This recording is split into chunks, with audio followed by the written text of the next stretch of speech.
আমি আল্লাহ আসমান বানাইছি ঠিকই, তবে আমার জন্য বানাই নাই। জমিন আমি বানাইছি, আমার জন্য বানাই নাই। সূর্য আমি সৃষ্টি করেছি, তবে আমার জন্য করি নাই। আমি মানুষ বানাইছি আমি আল্লাহর ইবাদতের জন্য। এই জন্য আসমানের বলি না আমার, জমিনের বলি না আমার জমিন। বান্দাগুলোকে কেন বললাম আমার বান্দা? কারণ সব মাখলুকাত বানাইলাম বান্দা তোর গোলামির জন্য, আর তোমাদের বানাইলাম আমি আল্লাহর গোলামির জন্য।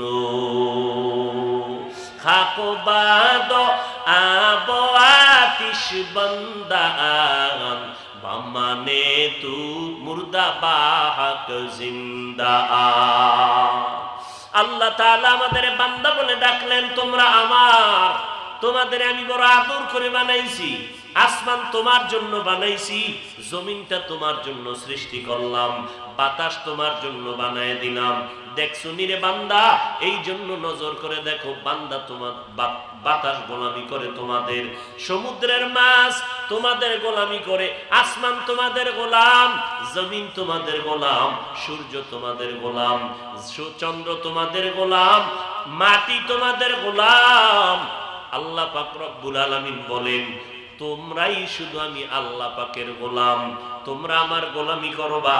আজকে শয়তানের ধোকায় পড়িয়া আমার গোলামিটা বাদ দিয়া যারা অন্য রাস্তায় দৌড়াও, গুনাহ করে করে করে করে শয়তানের ওয়াসওয়াসায় নিজের হাতটাকে নাপাক করে ফেলেছো, জিহ্বাটারে নাপাক করে ফেলেছো, চোখ দুইটা নাপাক, দুইটা কান গীবত শুনতে শুনতে নাপাক, অন্যের দোষ বারবার মোবাইল লাগায় কানে শুনি, গান শুনে শুনে কানটারে নাপাক করে ফেললাম।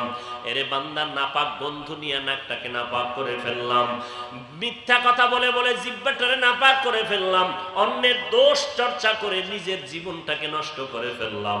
আল্লাহ বলেন, এত পরিমাণ গুনাহ যারা করছো, আমি আল্লাহ বড় আদর করে তোরে বানাইছি। আসমানটা তোর জন্য বানাইছি, জমিনটা তোমার জন্য বানাইছি। এমনেই না, তোমারে আমি ইবাদত করার জন্য বানাইলাম। আমার ইবাদতের লাইনটা সারিয়া কই যাও? কোথায় যাবি রে বান্দা? আমি তো জানি, ঠিকানা তো তুই জানো না। যতই আমারে ভাগি, আমার দরজা সারিয়া যেদিকে যাবি, জাহান্নাম ছাড়া আর কোনো দরওয়াজা নাই। ওই জাহান্নামের দিকে আগাইস না, কারণ একটা সেকেন্ডের জন্য জাহান্নামের আযাব সহ্য করতে পারবি না। আমি আল্লাহ জানি, কারণ আমি তোরে বানাইছি, তুই কি পরিমাণ তাপমাত্রা সহ্য করতে পারবি আমি আল্লাহ জানি। জমিনের মধ্যে 9,30,00,000 মাইল উপরে সূর্য, দিনের বেলা ছিল, রাতের বেলা নাই।